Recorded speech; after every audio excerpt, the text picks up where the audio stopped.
Salut les amis! C'est Brothers in Cards. Aujourd'hui, on ouvre du Final Fantasy. Donc là, c'est le deck Final Fantasy X. Donc, l'opus 1 toujours. Voilà en français. Et donc, le troisième, parce qu'on a fait déjà d'autres vidéos sur les deux autres decks, si vous voulez regarder. Sur le 7 et le 13. Donc il était scellé, on l'ouvre juste pour vous. Ah oui, pour la vidéo. Hop. Voilà, le troisième. Dans l'opus 2, il n'y a pas de deck, ils arrivent plus tard en France. C'est pas en même temps que l'opus 2.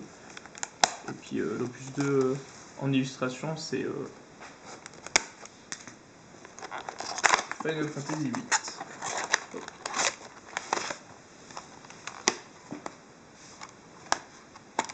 Ah, il y a encore du scotch. Ils nous ont pas oublié en matière de scotch. Non. Donc du coup, il y a le deck préconstruit, 50 cartes, un petit tapis de jeu et puis un guide de démarrage. Bon, on va pas vous montrer le guide de démarrage et le tapis de jeu, on a déjà montré dans les autres, Voilà. decks. Comme d'habitude, c'est la même chose en fait dans les trois. Hein. C'est le même système. Hop. Et une petite ouverture Avec l'ouverture facile. Voilà, donc on rappelle que les decks préconstruits, évidemment, c'est tous les mêmes. Hein. C'est comme pour les Pokémon.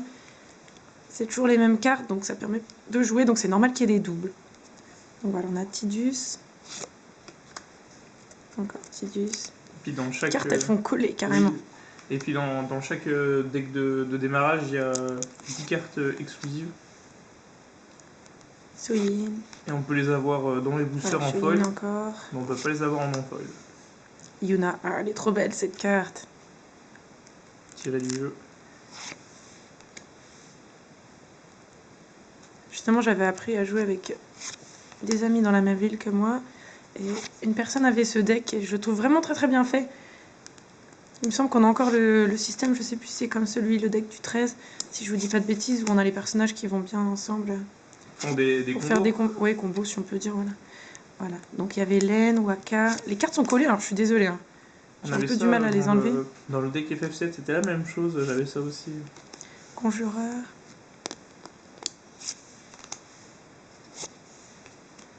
Je suis désolée, on voit pas les cartes entièrement, je vais essayer de me reculer un petit peu. Le chevalier, comme d'hab, les cartes sont collées. Je galère un peu, mais on va y arriver. Alors, le chevalier toujours, viking.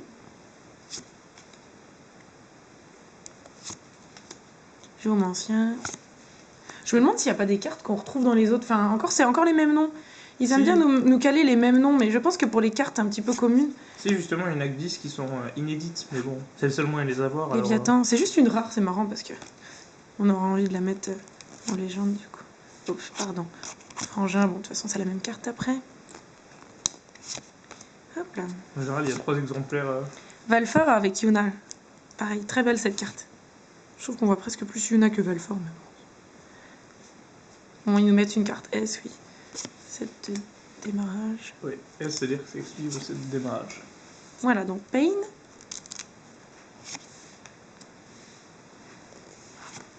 Voilà, il nous mélange du 10 et du 10-2 pour le coup, puisqu'on a Pain.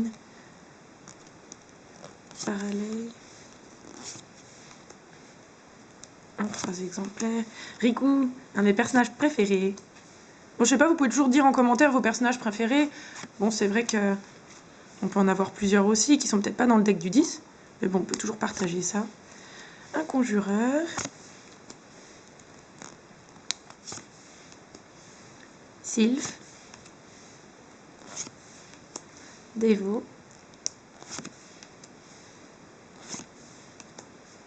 Ninja. Mais j'avais l'impression que pour certains decks, les cartes n'étaient pas autant collées, alors je sais pas. Pour le FF7, celui que j'ai ouvert, c'était collé, mais le premier qu'on a ouvert, le 13, ça doit dépendre. Oui, ça doit dépendre. Donc voilà, après Ninja, c'est Archer. Et voilà, c'est les dernières cartes. Bon, je pense que celles qui sont les plus notables, c'est peut-être celles avec les invocations. Enfin, toutes celles où ils mettent un S, je pense.